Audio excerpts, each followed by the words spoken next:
Bien amigos, vamos a empezar con el tema, ahora sí con la introducción sobre las técnicas de investigación oral, que constituye cuáles son las características que debe tener toda persona que va a rendir una disertación, va a rendir en este caso una persona alguna exposición. Como les dije, no solamente tiene que existir una exposición ante un tribunal, también puede ser para sustentar una tesis. Entonces vamos a hablar de las características de la persona que tiene que disertar. ¿Cuáles son esos elementos que tiene que tener para poder explicar en público y más que todo llegar con ese mensaje que uno quiere? Bien, con el diálogo introductorio hace un momento les indiqué ciertas pautas que ustedes deben de tener. Entre ellas, nunca descuidarse de nadie de los que están aquí presentes y si es posible mirar a los ojos por un momento. Es muy importante. ¿Por qué? En primer lugar, porque tú le das la importancia a esa persona. Le estás transmitiendo ese mensaje que tú le quieres llegar. Y sabe que esa persona para ti, o sea, para uno, es importante. Bien. Muchas personas incurren en el error del nerviosismo. Muchas personas incurren en ese error. O de trabarse cuando está exponiendo. ¿Okay? No solamente el abogado tiene que exponer un caso, cuando estamos en un tribunal también exponen los testigos, también exponen los peritos. Entonces, son personas que ellos, en este caso, tratan y hablan sobre la investigación o la parte técnica que hizo la investigación, pero el asunto es cómo llegar al tribunal para hacer creer que realmente hubo o no hubo, en este caso, alguna infracción en la parte penal. Bien, pero obviamente no todos tienen la cualidad o la característica para poder llegar al público. No se olviden de la técnica de las 3T: el tino, el tono y el tiempo. Es muy importante. Procuren nunca aburrir a la gente. Si ustedes ven que al momento de una disertación, si uno de los jueces se les está durmiendo, se les está aburriendo, procúrense acercar al estrado. Procúrense. Y conversar. Es una conversación. No se olviden, es una conversación. Porque la teoría del caso, como yo les dije, es tu historia. Es como tú lo veas. Es como tú veas la defensa de tu cliente. Y así le vas a transmitir al tribunal de por qué tu cliente es inocente. Para que ustedes puedan perder ese miedo al público, ustedes tienen que hacer ciertos ejercicios. Como por ejemplo, practiquen siempre en un espejo. Están en el espejo aquí al frente, procuren verse. Hablar. No están locos. Yo también lo he hecho. Yo lo he practicado. Me veo en un espejo, veo cómo muevo las manos, veo cómo muevo las cejas, veo cómo abro mi boca, veo cómo muevo las manos. Son ejercicios que ustedes les van a ayudar a cómo realmente se van a poner al frente de algo. 2. Jorge, tengo miedo porque me entra el nerviosismo. Bien, entonces, si ustedes creen que realmente ese nervio les va a hacer que ustedes pierdan la sustentación, hay un ejercicio que ustedes lo pueden hacer. Ustedes no saben, si yo estoy aquí nervioso, un ejemplo, yo tengo mi pie derecho hecho puño. ¿Por qué? Yo concentro esa tensión en mi pie derecho. La concentro. Y a medida que yo voy hablando y ya voy creyendo en mí. Porque el asunto ¿cuál es? De que el nervio le entra a uno porque no está creyendo en uno. Entonces, tengo mi pie derecho hecho puño. Y poco a poco lo voy soltando. A medida que voy soltando también el nervio. Voy soltando la tensión y me voy desplayando. Eso es muy importante. Si ustedes realmente creen que les va a entrar como digamos, o podemos decir, el nervio escénico, no se olviden que tenemos esa técnica. A medida que ustedes están en un estrado, están en un podio, ustedes cogen el micrófono, perfecto. En primer lugar, nadie le va a estar viendo a usted los pies, porque están los zapatos.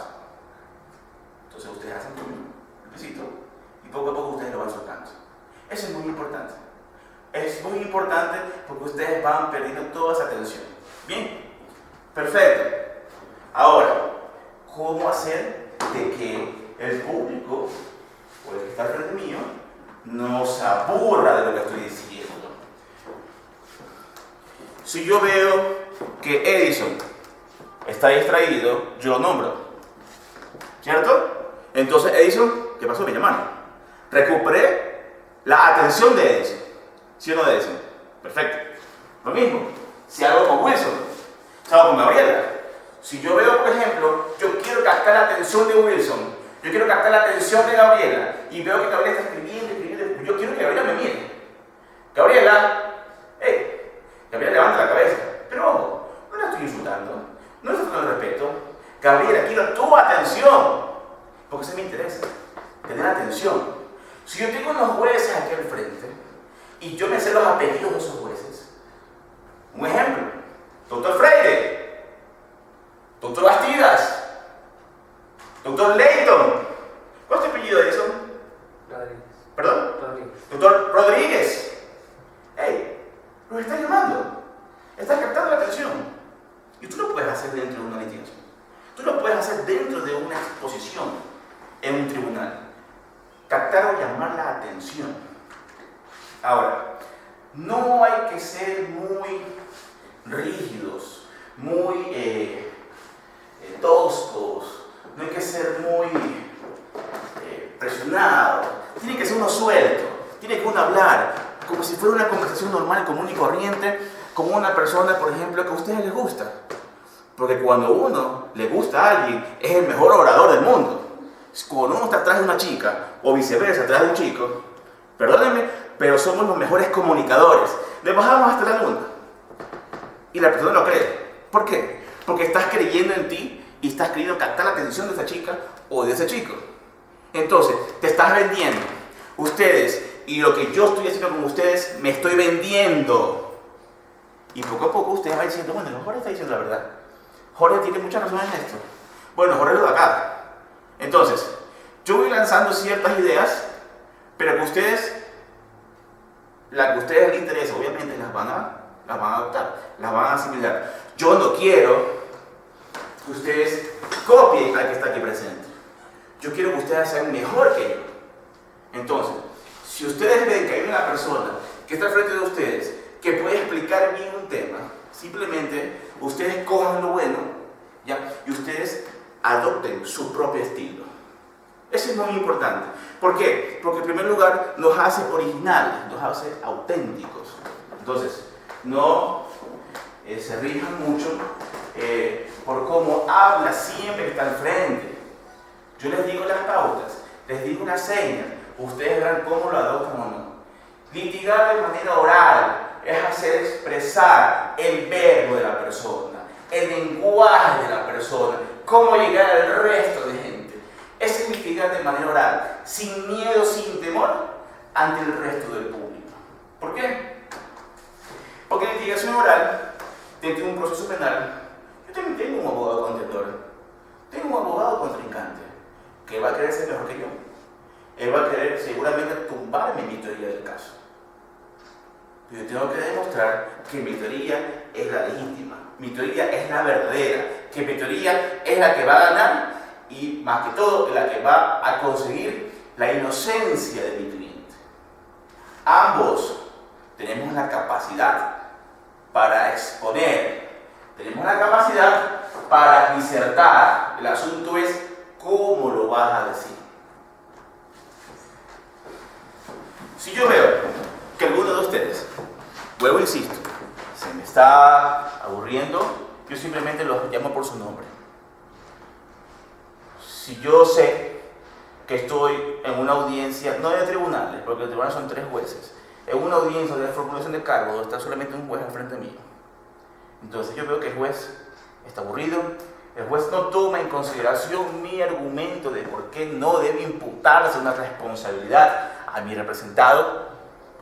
Entonces, si yo veo que el juez no me toma atención, no me está escuchando, entonces tengo que hacer ver cómo captar la atención de él.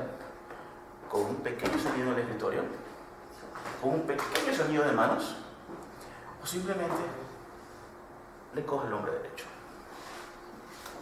Doctor, señor juez, me estoy apoyando en él. Eso es un signo, estoy confiando en que tú vas a administrar justicia. Eso significa, las manos hablan inclusive mucho más que esto. Vamos a la primera cosa. Bien, ¿cuáles son las cualidades que debe tener un abogado litigante? Primera cualidad, es común de ver en cualquier persona común y corriente cuando expone un tema al público. Bien, puede ponerse nervioso, como lo acabé de decir.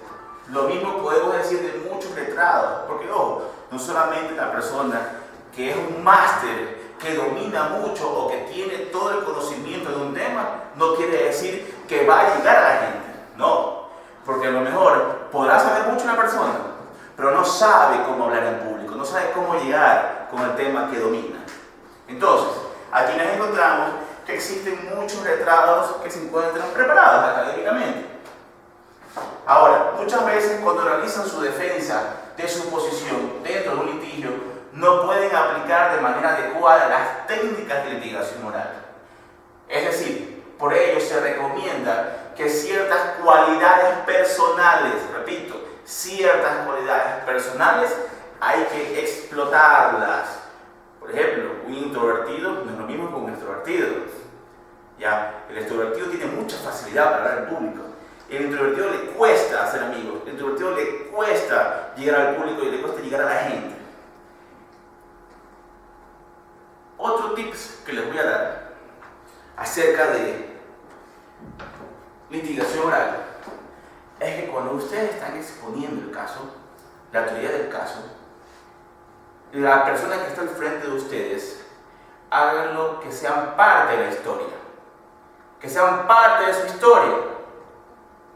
¿Qué crees tú, Edison, que yo quiero decir con eso? Pueda agregarle las personas que se encuentran dentro. Por ejemplo, como puede ser el detenido o de la otra parte. Yo estoy exponiendo un caso, Edison. Tú eres el juez. Perfecto. Pero yo quiero que tú seas parte de mi historia. ¿Qué pasa si yo te incluyo en mi historia? ¿Cómo te sentirías? Si yo te incluyo en mi historia, ¿podrías entender mucho mejor lo que quiero decir? Sí, pues. ¿Qué crees tú, Wilson? Si yo te incluyo en mi historia, si tú eres una autoridad y tú no tienes el conocimiento del caso porque recién abocaste conocimiento, pero para que tú sepas de qué se trata, ¿crees tú, Wilson, te lo pregunto, podrías entender mucho mejor la historia si yo te hago parte de la misma? Claro, porque no me margino del tema y puedo tengo que seguir lo que se me... Si soy parte de un personaje dentro de una historia, entonces obviamente tengo que seguir la historia, no me toca otra alternativa. Perfecto. Comprenderla mejor porque soy parte de la misma. Perfecto. Gabriela, ¿qué crees tú? ¿Qué opinas? Que tal vez, por una parte sería bueno, creo yo, porque con eso la persona, la autoridad que lo está escuchando va a tener atención a lo que está diciendo porque ya es parte de la historia. Pero por otra parte, como que no le va a gustar mucho la idea al juez de incluirle a la historia. ¿Tú crees? Yo creo que sí, yo he tenido casos en que se trata de llamar la atención y se le trata de decir, pensemos así, involucrémonos en la idea, o en el hecho en el que se estaba, o en el hecho en el que estamos, y él se queda así como que con la palabra o con la carita de inquietud que le dice, ¿estamos? Entonces, uno retrocede al momento de ver ese aspecto. ¿Y tú crees que el juez te diga, no me metes en su historia? Tal vez no, pero ya con expresión tal vez ya le dice, limítese a expresar o a relatarme lo que usted quiere decir. Y con esa limitación, esa expresión facial del juez, ¿te detienes? No. ¿Si no?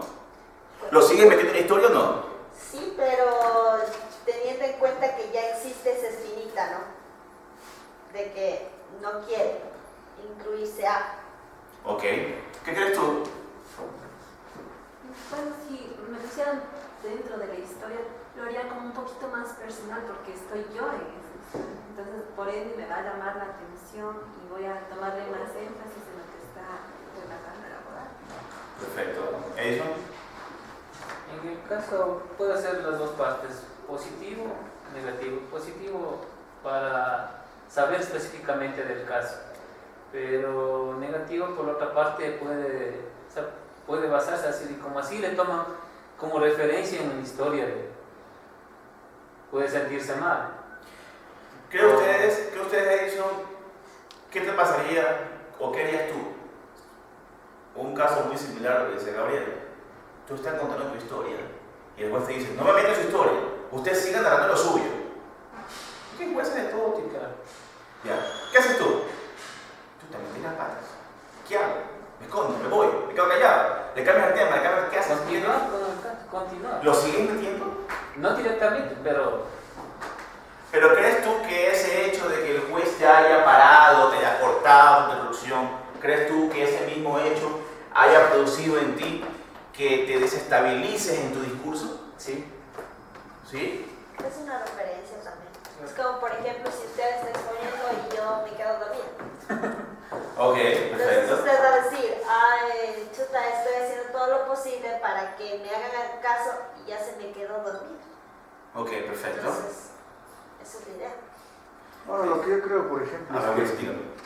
que obviamente no todas las personas son iguales, ¿no es cierto? Y entonces puede ser que se den casos de que alguien se sienta aludido con la exposición del abogado, ¿no es cierto? Y claro, se defienda del abogado, ¿no es cierto? Para que el abogado no lo meta precisamente en esa historia y él piense que a lo mejor pierde objetividad si es que se mete en la historia. Ese puede ser un punto por el cual una persona podría decir, no me meta en su historia. Okay. Yo creo que ahí sí toca realmente entender esos elementos en cuestiones de segundos para poder, digamos, comprender lo que me está diciendo el juez en realidad. Porque Perfecto. yo no creo que el juez me está diciendo, no me metes en su historia porque siga con lo suyo. Yo pienso ahí, por ejemplo, que lo que está haciendo es defendiéndose y posiblemente tiene un concepto de imparcialidad o de objetividad que él tiene miedo de perderlo si es que se involucra. Entonces, yo creo que debe haber tenemos que pensar respuestas rápidas para que no nos permita que él nos deje en un segundo plano. O sea, que nos ponga y nos diga, usted es el de abajo y yo soy el de arriba. ¿No es cierto? Porque suelen hacer eso, ¿no? Yo he visto eso desde la entrada mismo, por ejemplo, en un tribunal o el presidente enseguida tiene una actitud muy, yo diría muy, a lo mejor a veces ciertamente medio agresiva. Okay. Que me parece que el discurso es, cuidado, yo soy aquí la autoridad y aquí muchachitos me caminan como yo quiero. Y mucha gente se baja, porque observa esa posición de autoridad que le puede destruir fácilmente la exposición, ¿no es cierto? Y le puede hacer olvidar cosas de la exposición. Entonces yo creo que es una cosa de doble vía, que uno tiene que realmente comprender lo que está pasando y saber salir de ahí también. O sea, yo digo, por ejemplo, ¿cómo le podría meter a alguien en la historia? Tal vez cuando generalizo y pluralizo, ¿no? Pero si él me dice, no me meta a mí, no le estoy metiendo a usted, señor juez. Lo que estoy es diciendo en general para el público en general. O sea, tratar de tener el control sobre la exposición, me parece a mí. ¿No es cierto? Perfecto. O sea, tratar de tener el control para que no se me vaya eso a las manos y para que él también se me someta un poco a lo mío. Porque si yo me dejo someter de él, lo más probable es que la subjetividad de él influya en su decisión. Entonces, yo pienso que tengo que tener un nivel en el cual podamos estar más o menos en el ambiente comprendiéndonos. Usted y yo estamos en un mismo nivel. Perfecto. Usted no está por encima mío, ni yo estoy tampoco por encima de usted. ¿No es cierto? Entonces, eso es lo que a mí me parece que esa dinámica que se da ahí adentro es la más compleja y la más interesante y que suele suceder a lo mejor en el comienzo mismo de la intervención.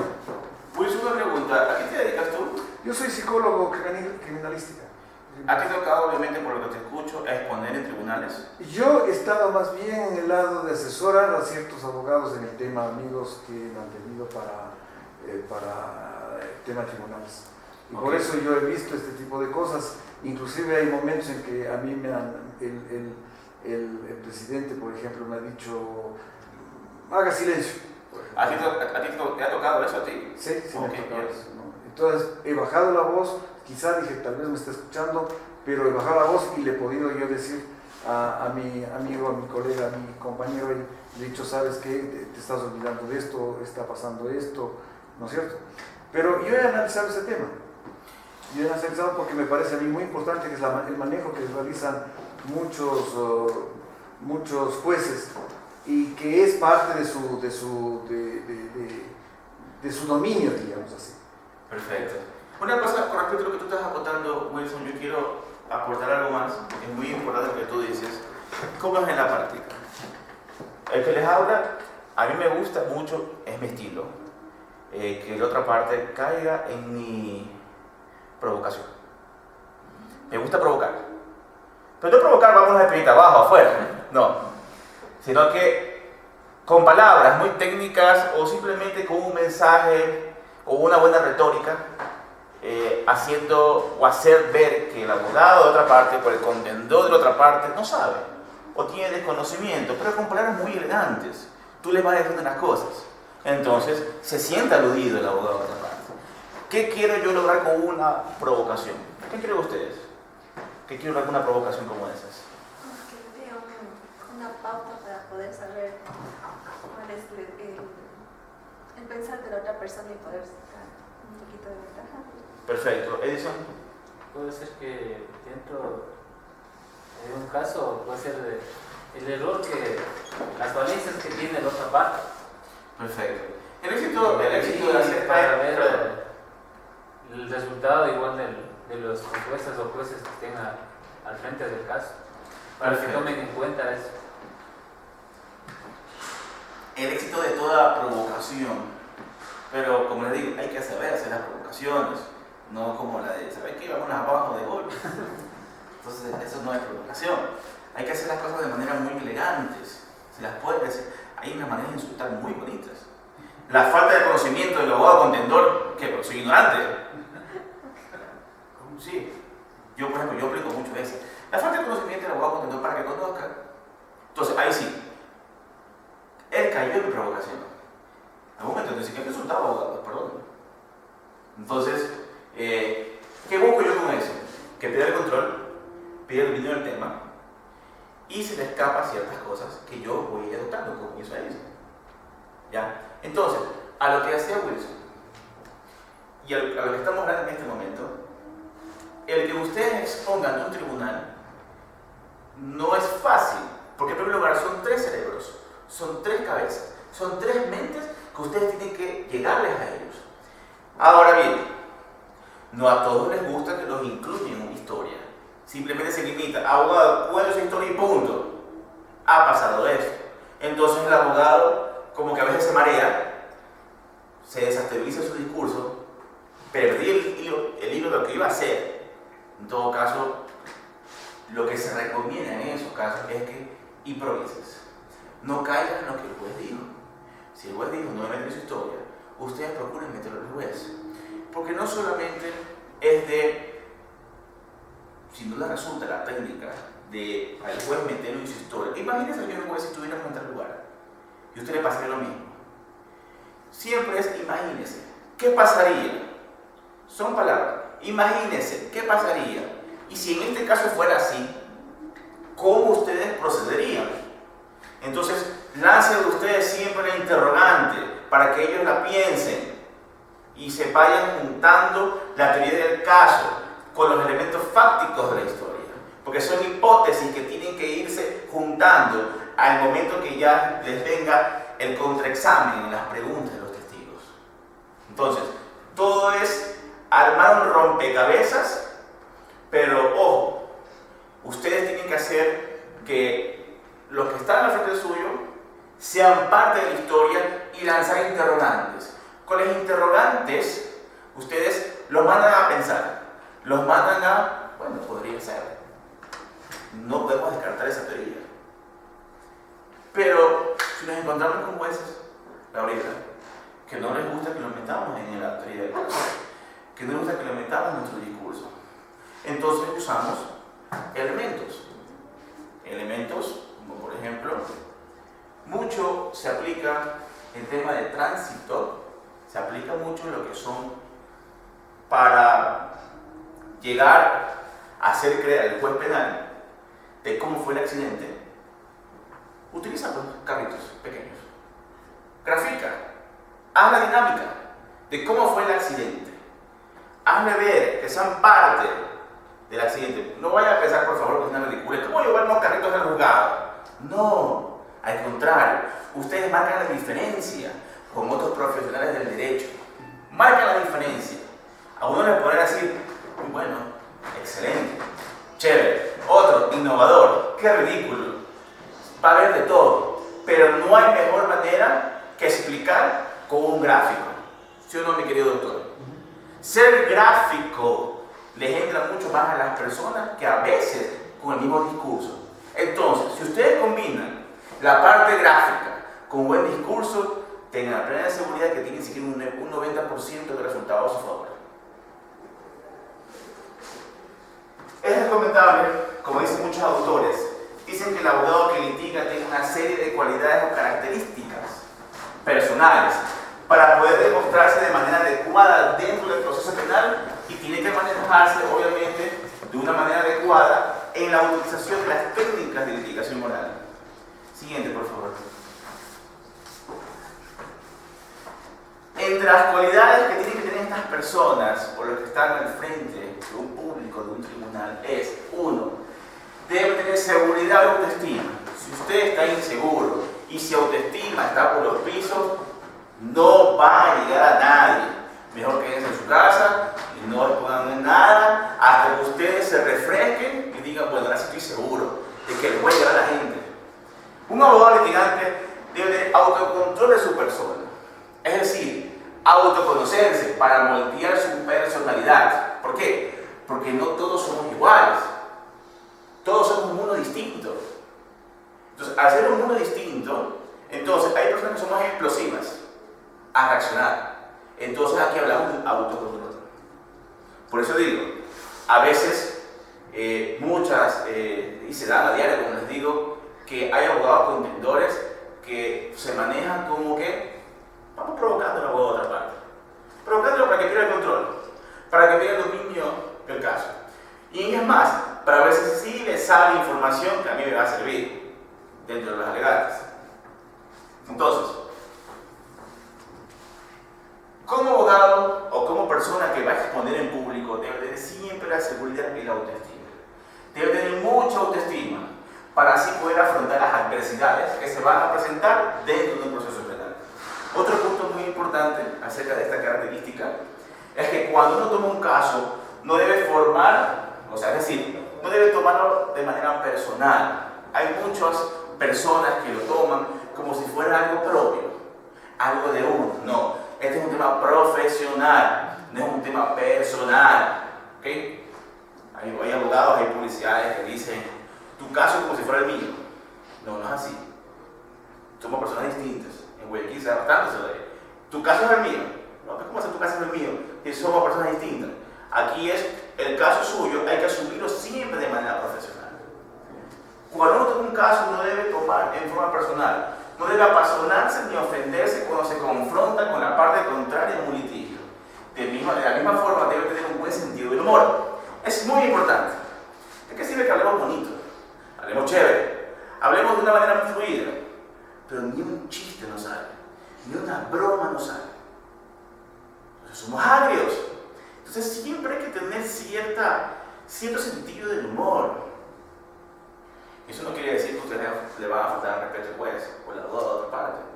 A veces uno cuando va conversando, cuando va hablando, le van a salir ciertas ocurrencias y eso es parte de la, inclusive, de la oralidad de un proceso, porque no estás aburriendo. Estamos a conversar algo serio y sale una broma. Perfecto, ok, sigue hablando. Y eso es muy importante. ¿Por qué? En primer lugar, porque te vas a sentir seguro a ti mismo y estás haciéndote ver tú, como expositor, que les gusta a la gente. Le estás gustando a ellos. Siguiente, por favor.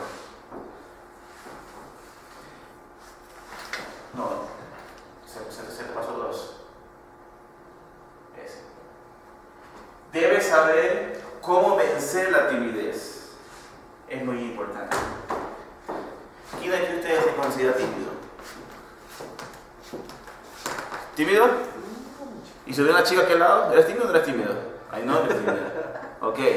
Wilson, ¿cómo te consideras tú? No soy tímido. O sea, ¿te consideras entrador? Sí, sí. Perfecto. Gabriela. Sí, podría ser. Ok, perfecto. ¿Ustedes cómo se consideran? ¿Tímidos? ¿Cómo haces tú para conquistar a una chica? ¿Qué le dirías? Mejores palabras. Palabras o acciones. Palabras, actos, Ya, perfecto. para conquistar de la mejor. A un lado de la timidez. Claro. Entonces, si eres tímido, no vas a conseguir nada. No.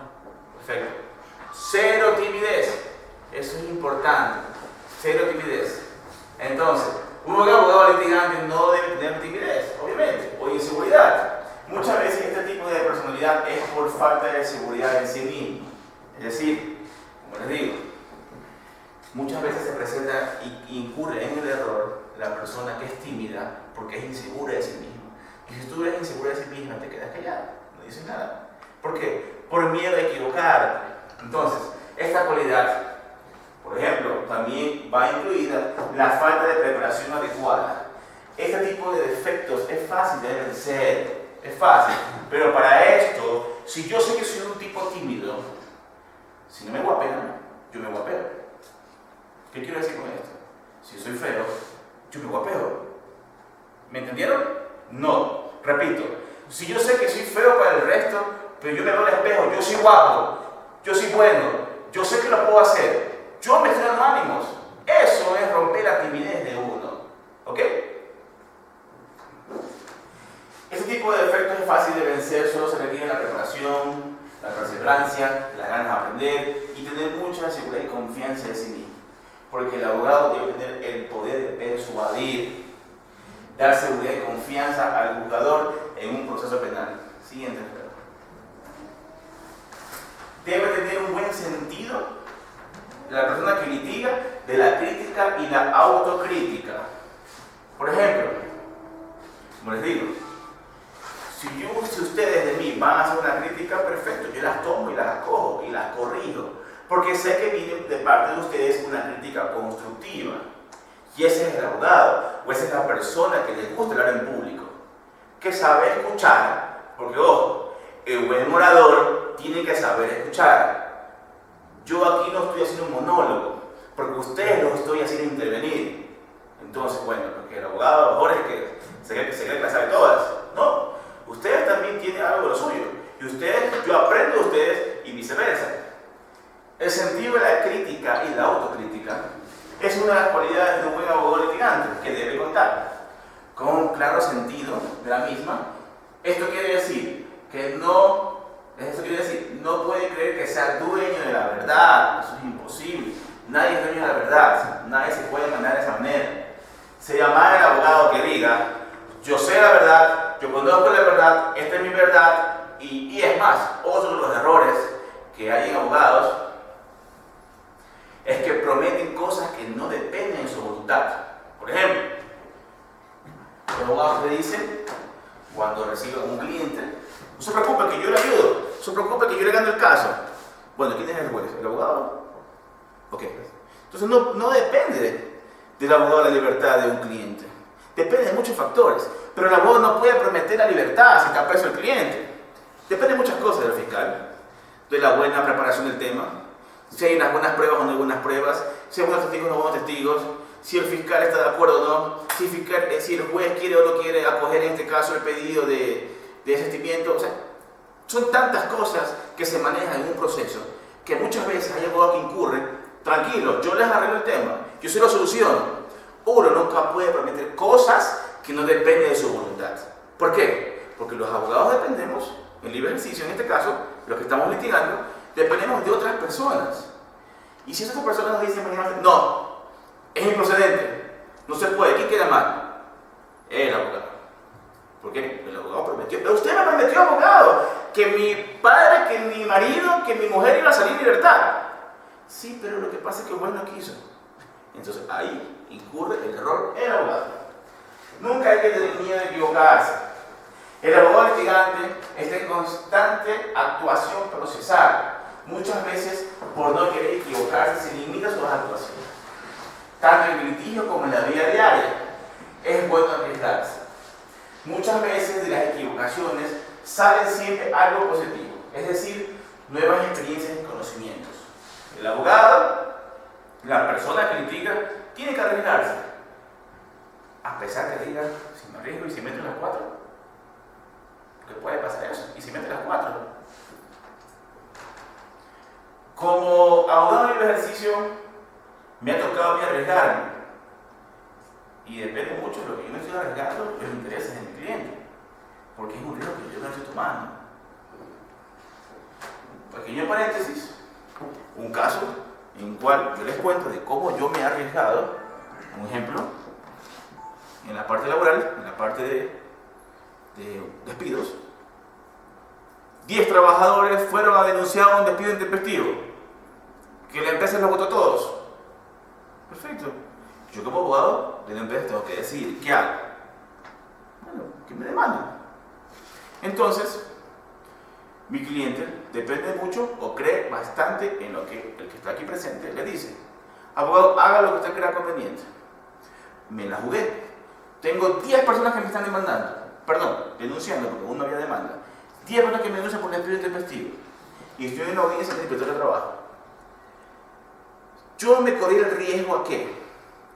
A que si yo tomaba una decisión como esas, se me venía un gran problema del Seguro Social. Entonces, los 10 trabajadores denunciaban despido intempestivo y un sinnúmero de pago que no le han reconocido, etcétera, etcétera, etcétera. Entonces, ¿cuál era mi postura? Que ellos se votaron. Y ellos decían que estaban despedidos. Entonces, ¿cómo yo compruebo o cómo yo me mantengo en mi postura de que yo rompo la hipótesis de una terminación unilateral por parte del empleador cuando yo solicito, ¿sabes qué? Reintégrate. Me arriesgué con los 10 que se me reintegren. Señor inspector, quiero que los 10 me reintegren en base al artículo tal, del último inciso tal, del Código de Trabajo. Se me reintegren. Yo me la jugué. Me la jugué. ¿Por qué? Porque yo sabía perfectamente donde los 10 me reintegraban, me cambiaba la nómina, me ganaba un problema en el Seguro Social, porque ya fueron sacados del seguro, o sea, un problema yo me armaba y se generaba para la empresa, pero yo tomé un riesgo. Entonces, como los 10 dijeron que no, perfecto, señor inspector, siente razón de que no se quisieron reintegrar y procedo al visto bueno por abandono. ¿Me explico? ¿Qué quise hacer con eso? Como no se quisieron reintegrar, perfecto. ¿Cuál fue mi voluntad? Mi voluntad fue, no hay despido, reintégralo, que vengan a trabajar. Que vengan a trabajar, señores. ¿Quieren trabajar? Vengan. No, que no queremos que nos paguen. Señor inspector, sí tiene razón que los 10 que están aquí presentes no quieren trabajar. Y el señor inspector, mi mandado, tiene que hacer lo que es y lo que dice ahí. ¿No quiere? No, inspector, no, perfecto. Sí tiene razón. Los señores, denunciantes, fecha tal, no se han reintegrado. Con esto me deja mi entera libertad de que yo demostré de que nunca hubo el ánimo de despedirlos, sino que vengan a trabajar, vengan. Pero como ellos no quisieron, entonces se justifica y se comprueba el abandono con el visto bueno. Eso es un riesgo que hay que tomarlo a veces, y eso los abogados tienen que hacerlos. Siguiente, por favor. Un abogado no puede ser indeciso, eso es imposible. El abogado tiene que ser decidido y seguro de sí mismo. El abogado litigante debe ser una persona decidida, no debe dudar de sus acciones, siempre debe tomar decisiones adecuadas y convenientes a favor de su cliente y asumir la toma de sus decisiones. Esto quiere decir que un abogado litigante no puede ser una persona indecisa, porque por el mismo trabajo que realiza está en constante toma de decisiones. El abogado tiene que tomar decisiones y el cliente tiene que tomar en cuenta lo que el abogado asesora o que el abogado en este caso le sugiere a su cliente. Entonces, el cliente, nuestros representados, tienen que siempre tomar en consideración lo que el abogado le está diciendo, porque por algo nos hemos preparado. Entonces, un abogado no puede ser indeciso. Tampoco quiere decir que sea dueño de la verdad. Como les dije hace un momento, el abogado no es dueño de la verdad, pero por lo menos dueño sabe a dónde lo va a encaminar a su cliente para conseguir un objetivo a favor del mismo. Un abogado debe ser elocuente. Una persona debe ser elocuente al expresar su teoría. Un abogado litigante debe ser expresivo, contar con el verbo florido y una buena retórica. Esto quiere decir que debe tener el dominio del lenguaje para poder convencer al jugador. Si tenemos o somos cortos de palabra, si se nos escapa o algo, nos quedamos mudos por el mismo nerviosismo o por la falta de conocimiento o porque ignoramos en ese tema, entonces viene la capacidad para improvisar. La mejor forma para improvisar es que ustedes conozcan sinónimos derivados de palabras cuando se les escape alguna. ¿Qué ves? Es un reloj, ¿no? ¿Verdad? Ahora no, el abogado no usa relojes redondos, sino le gustan los cuadraditos, los medios rectangulares. Veo que le gustan cosas de plata, ¿cierto? ¿Qué más? ¿Qué más? Un anillo, perfecto. Y el anillo, mira, no se lo pone el anillo, o se lo pone acá. ¿Por qué se lo pone acá? Todo se tiene que observar, todo. ¿Ok? Perfecto. ¿Qué más? ¿Qué más ves tú? ¿Qué más pueden ustedes observar? Los colores. Perfecto, los colores. ¿Qué colores uso? Oscuros. O pasteles. Pasteles. Entonces, vamos a descifrar la personalidad que está al frente. ¿Qué usa? ¿Qué se pone? Por ejemplo, yo cuando voy al despacho de un juez, antes de hablar con él me dice, espera un abogado. Perfecto, yo no espero, porque está con un abogado atendiéndolo. Mientras tanto, observo. Es barcelonista, es de la Liga, es del Olmedo. ¿Ya? Le gustan los arbolitos de bambú. O sea, comienzo a observar todo lo que él tiene. Comienzo a hacerme una idea de todo lo que le gusta. ¿Ok? Entonces, comienzo a hacerme una idea y a observar, a ver, bueno, qué le gusta, qué es lo que habla. Este es barcelonista, y ayer jugó Barcelona. Y si le toca el partido, y si le toco algo del partido de ayer. Entonces, más o menos, ¿cómo yo le voy a entrar a hablar con el juez? Entonces, yo ya me voy a hacer una idea de qué es lo que le gusta. Entonces, para ustedes hacer caerle bien a alguien, o cómo hablar con ese alguien, obviamente, yo no voy a hablar cosas que si yo veo que él es fanático del Barcelona, yo no voy a hablar cosas de Melé. Lo que están buscando es hacerles caer bien a la persona que está al frente. Hola, ¿cómo estás? Venga.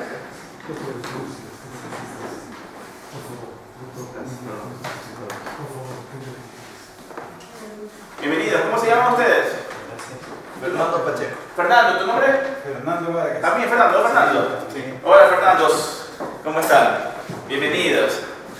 Aquí estamos hablando sobre litigación oral en este momento. Entonces, para que ustedes puedan retomar y puedan en un proceso penal, o un proceso laboral también, o un proceso donde se litigue. Pero nosotros primero tenemos que observar y saber quién está al frente de nosotros, quién es la persona a quien nosotros queremos convencer. Entonces, ya ustedes vieron por si acaso, soy Jorge Freire, pero nomás digan Jorge Fernández. Ustedes me observaron, no, Jorge utiliza colores pasteles. A Jorge le gustan las cosas de metal, ¿cierto? A Jorge no le gusta. Si hablamos de un discurso muy retórico y jurídico, será un discurso que va a llegar al público, que le va a llegar a la gente. Entonces, si hablamos de un discurso agresivo por querer, en este caso, al abogado de otra parte, hacer lo que se minimiza al lado nuestro, es porque obviamente es que queremos ser sobrados. Y ella ha buscado sobrados. ¿Ok? ¿Por qué? Porque saben que tienen un buen conocimiento, saben que dominan el tema, pero no saben cómo dirigirse al que está al frente.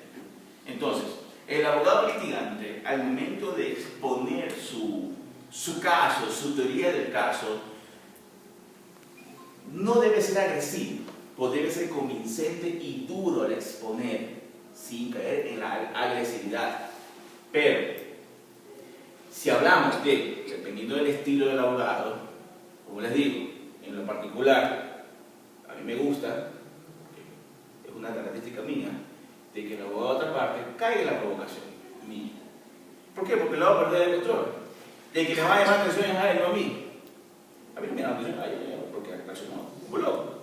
Mal, bravísimo. Y ahí la pone en su sitio. Por favor, señor juez, déjenme más respeto. Señor juez, está clavando la voz. O por ejemplo,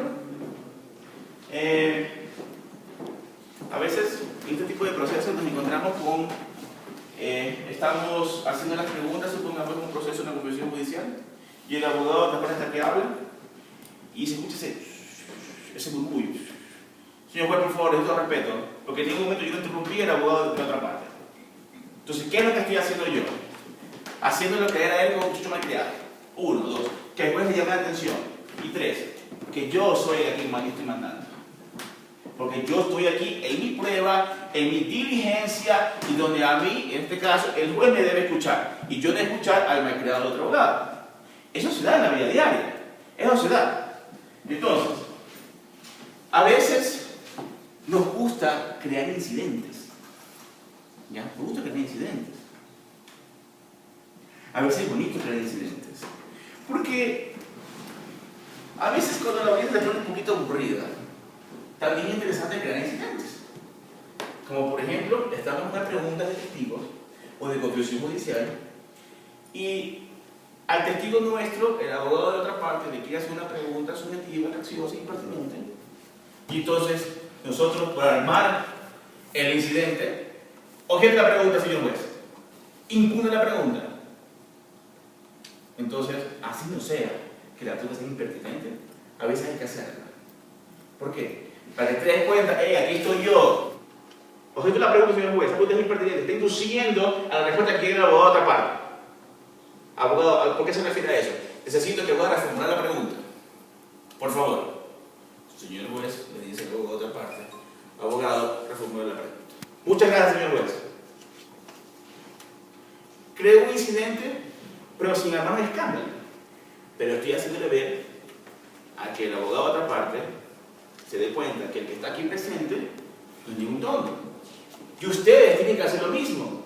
En el momento que ustedes estén litigando, o estén como testigos, o estén, inclusive los testigos, tienen también que imponerse en una pregunta, en preguntas que le hacen los abogados contendores.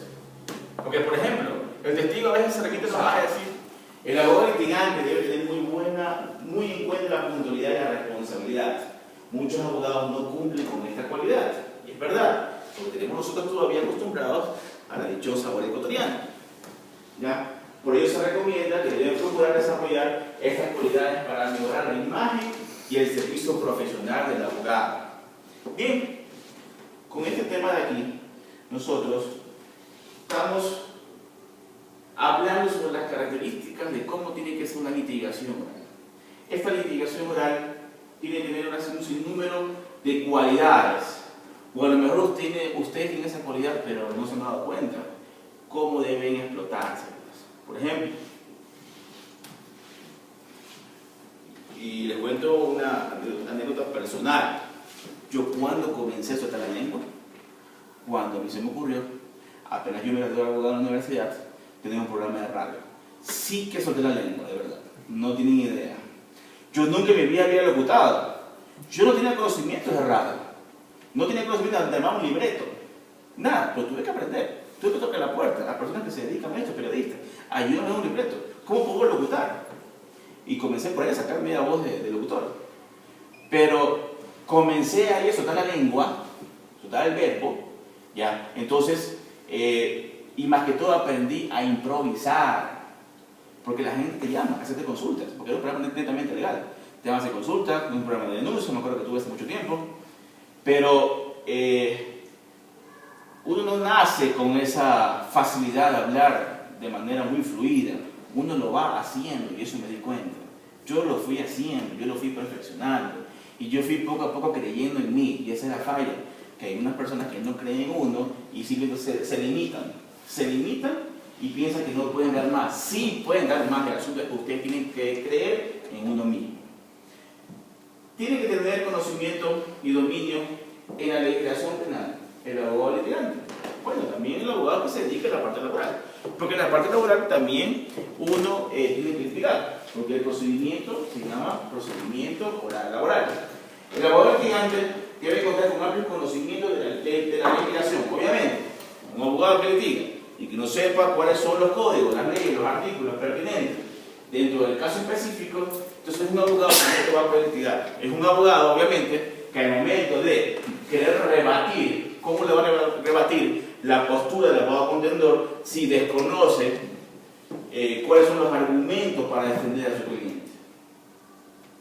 Este abogado debe saber interpretar de manera adecuada siempre nuestra legislación.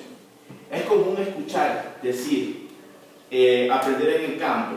A ver, en primer lugar, dice, es común escuchar decir, aprenderé en el campo. Esto no debe ser así.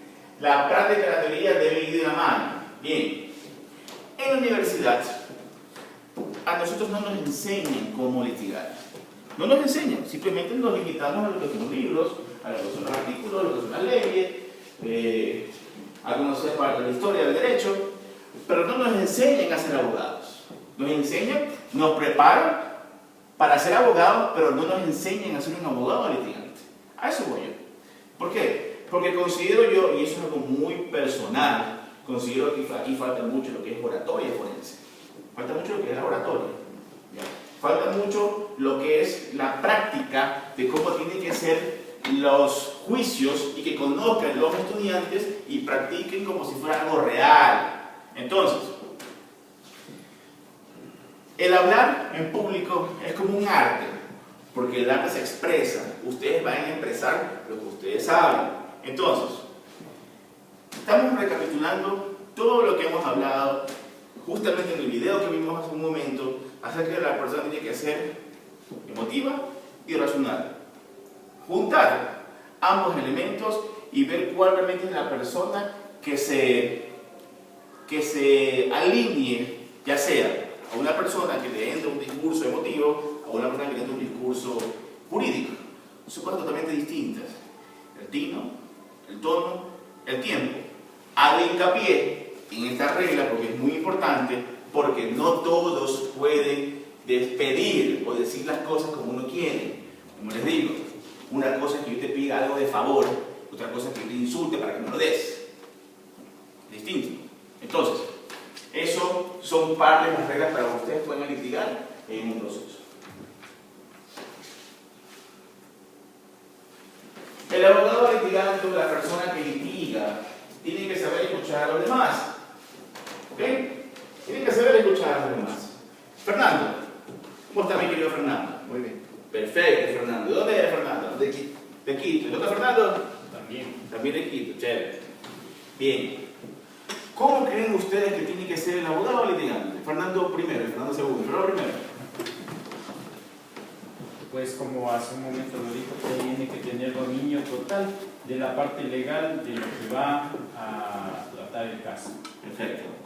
Lo primero, porque si no se quedaría sin piso si le debaten de algo y no pudiera defenderlo. Debe ser firme para poder mantener su convicción y convencer a los demás de su postura. Perfecto. ¿Tú eres abogado, Fernando? No. Perfecto. Ok, no importa. Igual este curso no es específicamente para abogados totalmente, sino que aquí estamos hablando de cómo hablar en público. Okay.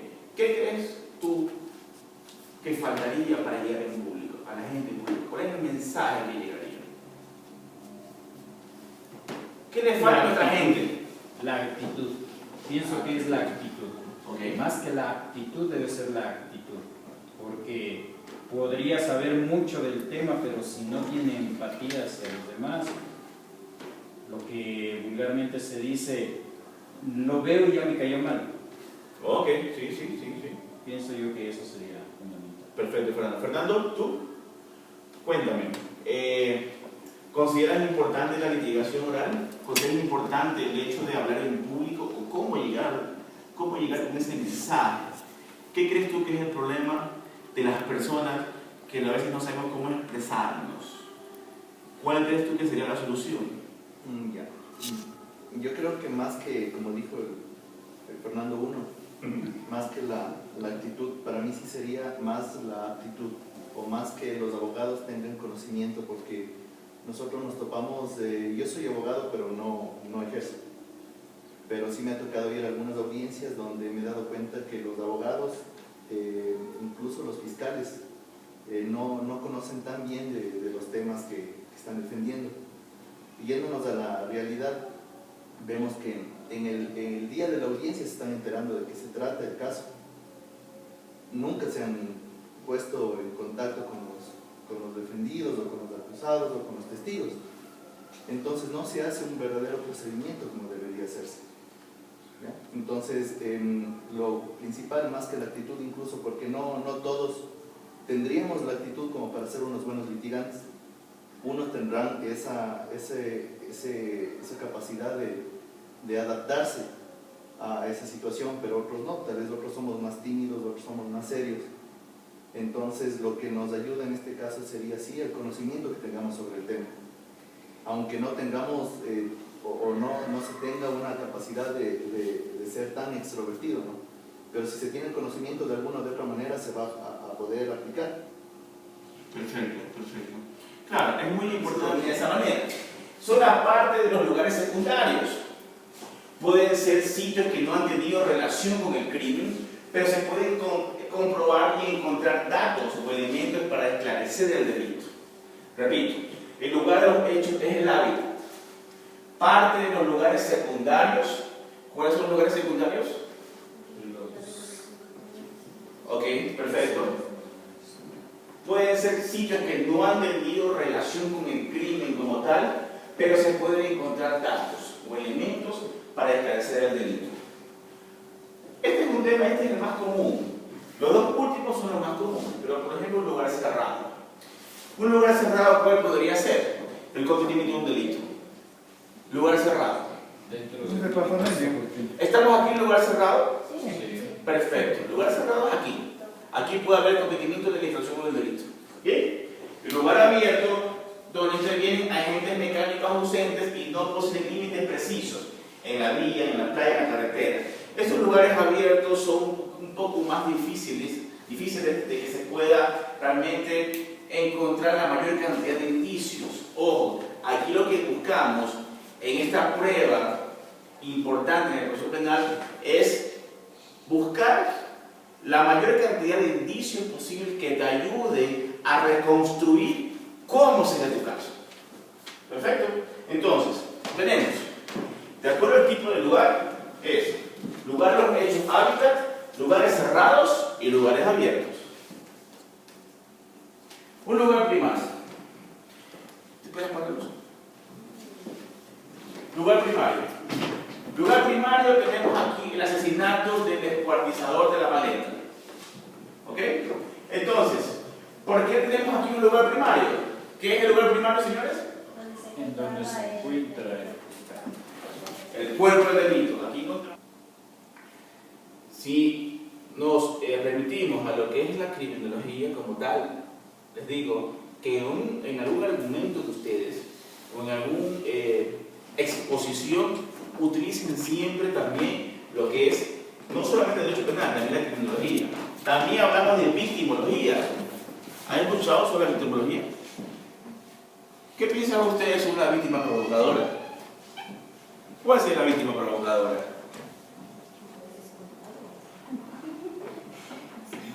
¿La víctima provocadora puede ser tan responsable como el infractor? ¿Por qué no? Es que, por ejemplo, el problema de la víctima provocadora generalmente está una patología de por medio también en la víctima. Por ejemplo, digamos así, y un poco es en el sector femenino donde más se da este tema. Por ejemplo, el comportamiento, digamos, neurótico, que no vamos a decir que pasa a ser una patología grave, pero póngase el comportamiento neurótico común en la sociedad, ¿no es cierto? En las mujeres se da mucho el tema de la histeria como una patología social inclusive, ¿no? Entonces usted va a ver que, por ejemplo, uno de los ejes de la histeria está en la seducción, y son seducciones que son inclusive muchas veces de carácter inconsciente, o sea, no es que se está dando cuenta. Por eso es que cuando el hombre avanza, ¿no es cierto?, le dice, alto, le dice, ¿qué te pasa? No, pues mi hijita, pues ya me dedica. No, justo está, pues, usted me está, ¿no? Entonces me dice, no, yo no te estoy diciendo nada, o sea, yo no te estoy planteando nada. Entonces, claro, esos códigos de pronto que no se entienden bien. Si se reúnen dos, las dos medidas darán. También a la víctima se la considera como ofendido, como afectado o como sujeto pasivo de la infracción. Esas son las otras formas de cómo se la conoce a la víctima aquí en el Ecuador. Siguiente, por favor. El autor de un hecho es el sujeto que de manera dolosa o culposa, aquí ya está inmerso ambos, es decir, el delito doloso y el culposo. Un hecho puede actuar de la siguiente manera, repito, el autor de un hecho puede actuar de la siguiente manera: con violencia, de manera intencional